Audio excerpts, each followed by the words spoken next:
Okay, Coach Sykes, great night tonight. Kai V joins the 1,000 point club. Real quick, just talk about your emotions when he hit that shot, first shot of the game. I knew for Kai V it was great to get that out of the way early. Absolutely. We worked on it. We practiced it. A jump ball play.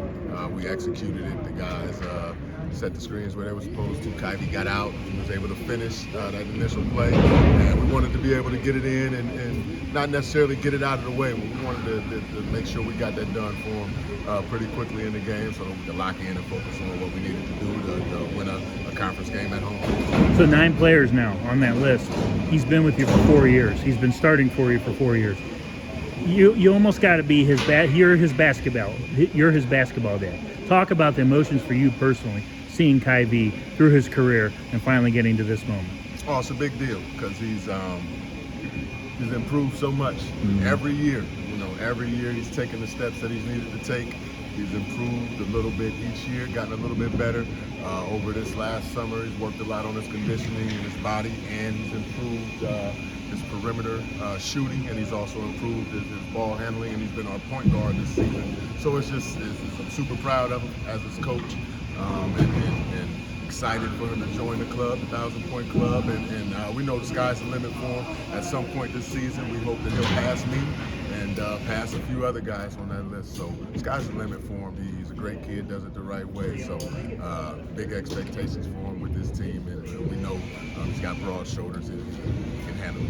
I always said he would have gotten to 1,000 points earlier if it wasn't for his unselfish play. He does a great job. He is the best guy in the area with facilitating the basketball. I agree, and there's been not so much this season, but in past seasons, I would have to tell him, get involved in the game, get involved, because he's naturally a giver and naturally a facilitator.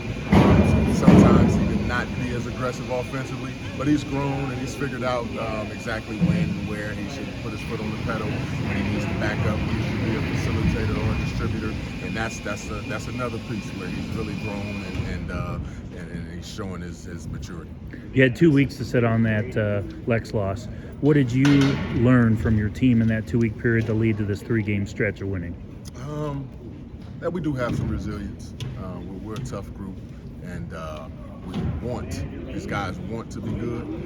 So we got back in the lab. We took a few days off around the holiday, but we got back in the lab, and these guys have been working ever since we got back in the lab. So it's always kind of iffy over the winter break, how your team's going to improve or if they're going to get worse. I feel like we got a little bit better, and we worked on a lot of our deficiencies. And I think for this group, really, the sky's the limit as long as we continue to work, as long as we remain coachable. It's a big thing. I didn't get a chance to. I wasn't there for Worcester. What did you see in that Worcester game, man? Because that was a big win to go on the road and win by double digits. We played hard. We matched Worcester's intensity. We didn't allow those guys to play harder than us on their floor. We were able to make some shots, and ultimately, defensively, we were able to do a pretty solid job in the half court. Didn't do a great job of rebounding the basketball, but when you're shooting it really well and you're defending pretty well, it all balanced out, and we were able to come out with a win. Awesome, Coach. Well, thanks a lot, and I can't wait for the second half of the season coming up. Me too. Go Tigers.